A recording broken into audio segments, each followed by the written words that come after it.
हरे कृष्णा। कृष्णा भक्ति AP channel में आपका स्वागत है।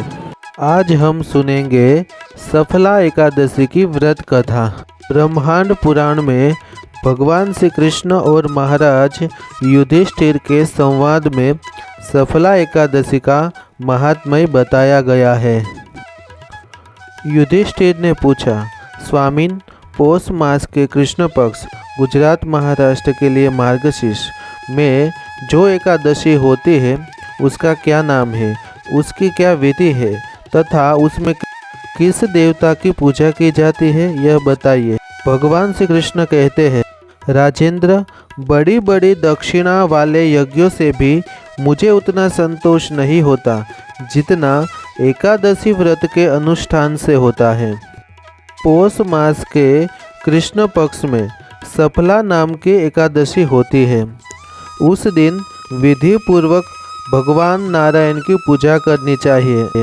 जैसे नागों में शेषनाग, पक्षियों में गरुड़ तथा देवताओं में श्री विष्णु श्रेष्ठ है, उसी प्रकार संपूर्ण व्रतों में एकादशी तिथि श्रेष्ठ है। राजन, सफला एकादशी को नाम मंत्रों का उच्चारण करके नारियल के फल, सुपारी, बिजोरा तथा जमीरा, नींबू, अनार, सुंदर आंवला, लौंग, बेर तथा विशेषतः आम के फलों और धूप दीप से श्री हरि का पूजन करें।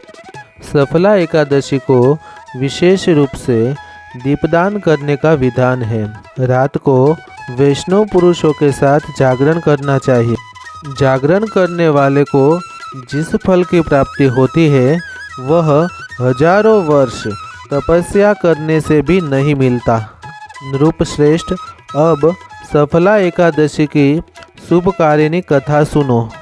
चंपावती नाम से विख्यात एक पुरी है जो कभी राजा माहिष्मत की राजधानी थी।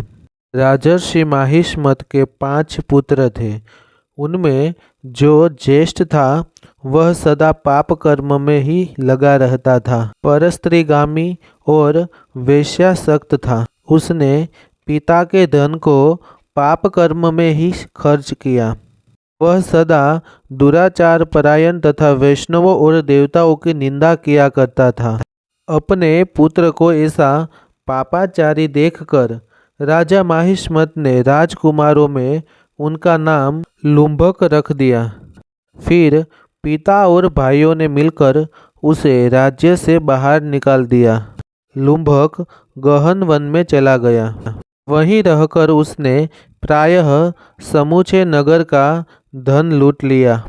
एक दिन जब वह रात में चोरी करने के लिए नगर में आया तो सिपाहियों ने उसे पकड़ लिया, किंतु जब उसने अपने को राजा माहिष्मत का पुत्र बतलाया तो सिपाहियों ने उसे छोड़ दिया। फिर वह वन में लौट आया और मांस तथा वृक्षों के फल खाकर जीवन निर्वाह करने लगा।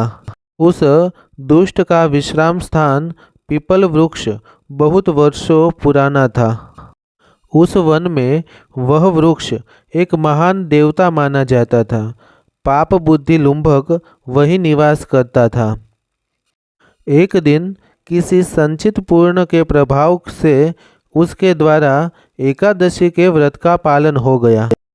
पौष मास में कृष्ण पक्ष की 10वीं के दिन पापिष्ट लुंभक ने वृक्षों के फल खाए और वस्त्रहीन होने के कारण रात पर जाड़े का कष्ट भोगा।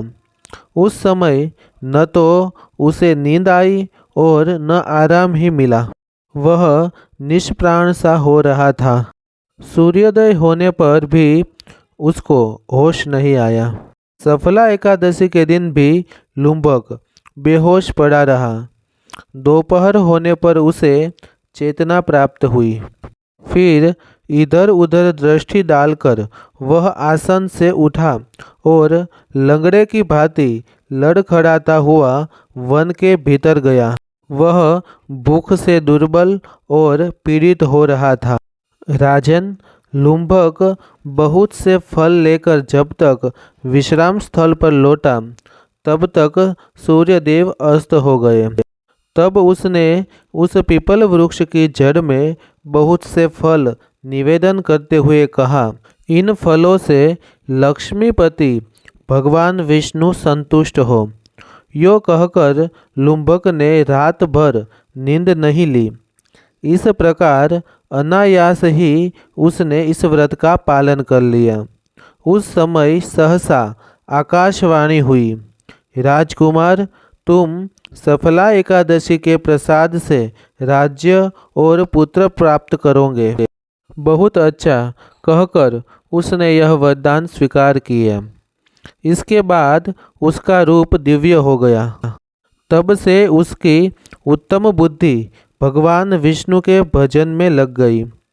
दिव्य आभूषणों से सुशोभित होकर उसने निष्कंटक राज्य प्राप्त किया और 15 वर्षों तक वह उसका संचालन करता रहा। उसको मनोज्ञ नामक पुत्र उत्पन्न हुआ। जब वह बड़ा हुआ तब लुम्बक ने तुरंत ही राज्य की ममता छोड़कर उसे पुत्र को सौंप दिया और वह स्वयं भगवान श्री कृष्ण के समीप चला गया। वहाँ जाकर मनुष्य कभी शोक में नहीं पड़ता। राजन, इस प्रकार जो सफला एकादशी का उत्तम व्रत करता है वह इस लोक में सुख भोग कर मरने के पश्चात मोक्ष को प्राप्त होता है। संसार में वे मनुष्य धन्य है जो सफला एकादशी के व्रत में लगे रहते हैं, उन्हीं का जन्म सफल है। महाराज, इसकी महिमा को पढ़ने सुनने तथा उसके अनुसार आचरण करने से मनुष्य राजसूय यज्ञ का फल प्राप्त करता है। तो यह थी सफला एकादशी की व्रत कथा। ऐसी दिव्य कथाएं सुनने के लिए आप मेरी चैनल कृष्ण भक्ति एपी को लाइक कीजिए, शेयर कीजिए और सब्सक्राइब कीजिए। हरे कृष्णा।